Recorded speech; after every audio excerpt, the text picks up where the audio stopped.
Je viens de terminer une séance avec un chouette monsieur qui, comme bon nombre d'hyperfonctionnants l'ont fait avant lui, m'a dit « Voilà Barbara, j'ai déjà beaucoup progressé dans ma vie, j'ai retiré de ma vie tous ceux, peu importe comment on écrit le ceux, tous ceux qui ne me convenaient pas.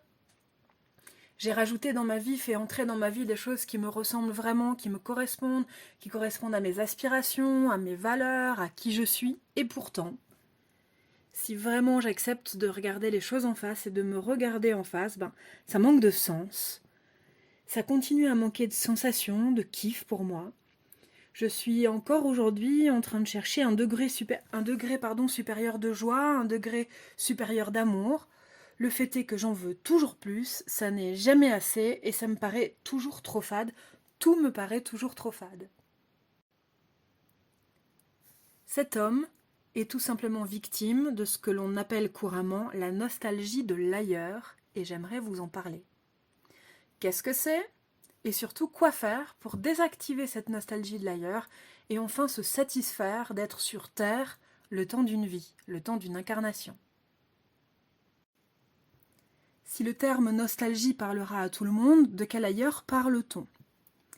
L'ailleurs dont je suis en train de vous parler là, c'est celui dont m'ont parlé quasiment tous les hyperfonctionnants que j'ai pu accompagner, en tout cas dans le cadre de séances d'hypnose de régression qu'ils ont demandé pour travailler sur leur insatisfaction chronique en étant sur Terre. Chacun a pu contacter ce qui se passait pour eux avant de s'incarner, quand ils étaient encore à l'état d'âme. Quand ils étaient à l'état d'âme, au moment de décider de s'incarner, juste avant de décider d'atterrir dans un corps pour le temps d'une vie, mener une expérience terrestre, comment c'était pour eux. Tous, sans exception, m'ont amené l'idée qu'ils étaient sans aucun corps. Ils n'étaient qu'énergie, ils pouvaient se déplacer à la vitesse de la pensée. Je pense à tel endroit, hop, j'y suis. L'intention faisait la réalité du déplacement. Ils m'ont mentionné un espace dans lequel les êtres qui étaient donc pure énergie étaient connectés les uns aux autres sans aucune barrière, sans aucune méfiance, avec avec une ouverture à l'autre totale, absolue, dans la vérité et dans l'amour. Un amour pur, dénué de tout autre intérêt que celui de vibrer de l'amour, tout simplement. Et ils m'ont également parlé d'un monde dans lequel tout était intense. Ce qui était ressenti et ce qui était perçu. Ce qui était vu, ce qui était entendu, ce qui était senti au niveau des corps énergétiques, semblait, d'après ce qu'il m'expliquait, 1000 fois, 1 millier, 1 million de fois plus vibrante, plus intense à ressentir, plus savoureuse à ressentir que le max de ce qui est disponible sur Terre.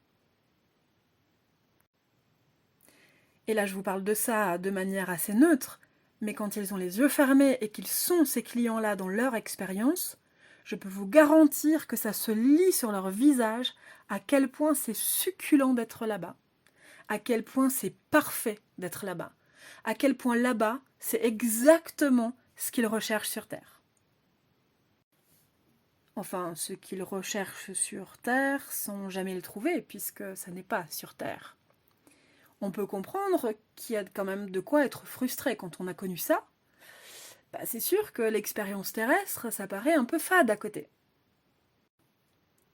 Pour expliquer ce que c'est à mes yeux que la nostalgie de l'ailleurs, j'aimerais vous parler d'une différence que j'observe dans les séances d'hypnose entre les neurotypiques, que j'appelle moi les normaux fonctionnants, et les hyperfonctionnants, que d'autres vont appeler zèbres, HPI, HPE, hypersensibles. De mon point de vue, ce que j'observe en séance, c'est que les neurotypiques arrivent sur Terre et on leur a effacé 100% de ce souvenir de l'ailleurs. Ils arrivent, ils ne se souviennent de rien, donc leur expérience terrestre n'est comparée à rien.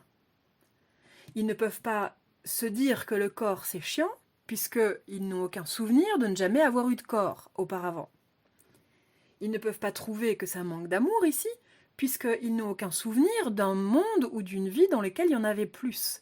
Ils n'ont aucun élément de comparaison, Donc, il se contente de ce qui est là. Si je n'ai jamais goûté de pâte au beurre, je ne peux pas trouver fade des pâtes sans beurre. Rien ne me manque, puisque je ne sais pas qu'autre chose existe. Alors que les hyper-fonctionnants débarquent sur Terre, avec encore un zeste de souvenir de cet ailleurs. Ce qui fait que cette expérience terrestre, chaque même événement à l'intérieur de cette expérience terrestre, va être comparé à cet ailleurs. C'est vraiment, je vis dans l'ancienne vie une façon de m'alimenter à la Philippe Conticini. J'ai l'habitude, voilà, qu'il y ait de la texture, qu'il y ait du goût en bouche, une odeur, une rafale d'expériences émotionnelles, sensorielles, et c'est génial. Et là, d'un coup, j'arrive sur Terre, et il existe que des crêpes toutes sèches, sans beurre, sans lait, sans rien, juste de la farine, de l'eau, sans rien dessus, et bleu, c'est pas assez, c'est pas assez. Moi, je me souviens encore de ce que c'est que de manger du Philippe Conticini. Forcément, quand d'un coup on vous donne un truc un peu dégueu à manger, ou moins bon en tout cas à manger, bah c'est sûr qu'il y a de quoi faire un peu la gueule. Ce qui va être une souffrance sur Terre pour un hyperfonctionnant débarqué le temps d'une vie, ça va être bien sûr le manque d'intensité, mais surtout, ce qui va être compliqué, d'après ce que j'entends en séance en tout cas, c'est d'avoir affaire avec la dualité. Sur Terre, en 2021, il y a déjà beaucoup de très belles choses, mais il y a aussi des choses encore très moches, très dark, très noires. Il y a encore de la cruauté, il y a encore de l'injustice, il y a encore de la méchanceté, il y a encore de l'humiliation, il y a encore de la blessure relationnelle. Et ça, c'est vraiment compliqué pour un hyperfonctionnant de faire avec ça. Imaginons que sur votre planète d'origine, dans votre dimension d'origine, là où tout était beau, tout était rose, on va dire votre pays des bisounours, on cuisinait de la compote de pommes nature, et que vraiment la compote de pommes, c'est quelque chose que vous adorez, vraiment, qui fait partie d'un de vos plus grands kiffs au monde. Imaginons qu'à l'inverse, vous détestez la cannelle. Or, il s'avère que sur Terre, la pomme cuite sous forme de compote est servie avec de la cannelle. Comment voulez-vous apprécier une compote de pommes sur Terre si vous détestez la cannelle? Si la cannelle vous écœure, si la cannelle vous agace quand vous l'avez dans le palais, si la cannelle ne vous va pas, n'est pas compatible avec vous, ça n'est pas possible. Que faire, me direz-vous? Eh bien, sur Terre, d'abord désactiver le dégoût de la cannelle pour pouvoir apprécier le goût des pommes telles qu'elles sont cuisinées sur Terre. Il est vraiment question de désactivation émotionnelle. Pour rester dans l'analogie de la compote à la cannelle, il s'agit d'aider le corps à ne plus activer une réaction de dégoût au contact de la cannelle. Pour sortir de cette analogie et revenir à quelque chose de plus concret qui va vous concerner plus directement, il s'agira dans un premier temps d'aller repérer qu'est-ce qui est à désactiver chez vous pour pouvoir vivre correctement sur Terre. Souvent, ce que je dis, c'est, voilà, imaginons que vous aviez à critiquer la vie sur Terre, vraiment à faire la langue de vipère, les ingrats absolus. Qu'est-ce que vous diriez ? Qu'est-ce qui est chiant ? Qu'est-ce qui est nul ? Qu'est-ce qui est agaçant ? Qu'est-ce qui est insupportable ? Qu'est-ce qui est pesant ? Qu'est-ce qui est blessant ? Qu'est-ce qui vous va pas ? Si vous aviez à tout remodeler sur Terre, vous feriez comment ? Et pourquoi ? Parce que ça vous fait quoi pendant que c'est comme ça, tel que c'est pour l'instant en 2021, tandis que j'enregistre cet audio ? Et une fois que ça c'est repéré, il s'agit de vous plonger, par exemple en hypnose, pour aider votre inconscient à faire réapparaître ces émotions pour simplement les désactiver. Alors, je garde tous les aspects techniques, ça ne sert à rien de vous les mentionner là, mais sachez qu'il y a moult techniques de désactivation émotionnelle. Je pense notamment à Tipeee, technique d'identification des peurs inconscientes. Il y a le rythmo, en hypnose on peut faire des désactivations d'encre, alors peu importe comment ça se fait, je vous dis juste que ça existe. Il s'agira par exemple de désactiver déjà la tristesse d'être loin des vôtres, loin de votre peuple d'origine, loin de votre famille d'âme. Pour vous donner un petit exemple personnel, quand j'étais petite, j'ai longtemps cherché dans les papiers de mes parents, pensant y trouver des papiers d'adoption. J'étais persuadée que ma famille à moi, c'était une autre famille. Non pas que je n'aimais pas la mienne, loin de là, mais c'est comme une intuition que j'avais une autre famille quelque part. Et effectivement, peut-être que vous aurez la chance de vous en rendre compte en séance d'hypnose de régression, mais quand on est dans l'entre-deux-vie, quand on est dans ce fameux ailleurs, qui est peut-être plus chez nous que sur Terre, on a effectivement une famille d'âme, une famille de peuple, une famille de dimension dans laquelle on se trouve, que l'on quitte le temps d'une vie, le temps d'atterrir sur cette Terre. Sur Terre, on nous prête une famille pour jouer le rôle qui est le nôtre sur cette Terre. Donc moi, on m'a prêté une famille pour que je puisse jouer à être Barbara le temps de cette vie, le temps de cette incarnation. Et quand cette incarnation-là sera terminée, je vais quitter ma famille de terre, ma famille sur terre, pour retrouver ce que certains vont appeler ma famille céleste. Donc c'est vraiment pour une âme qui s'incarne sur terre, un mandat qu'elle accepte de faire parce que c'est important pour différentes raisons, mais parfois avec la dureté qu'implique le fait de quitter sa famille céleste. Dit plus simplement, il y a un deuil à faire.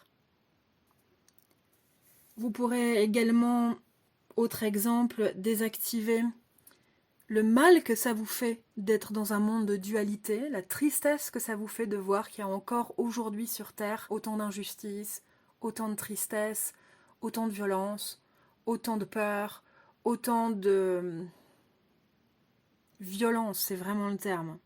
Donc désactiver ce que ça vous fait d'être dans un monde de dualité. Certains vont avoir également à désactiver la frustration de ne pas être ailleurs. C'est souvent le cas des jumeaux A, alors j'en reparlerai dans d'autres audio-vidéos, les jumeaux A, jumeaux B, mais il y a des êtres qui sont venus initialement juste pour donner un coup de pouce à un jumeau B qui est censé naître, et puis quand le coup de pouce est donné, in utero, que le jumeau B est viable, alors le jumeau A qui est venu pour aider repart dans l'entre-deux-vie.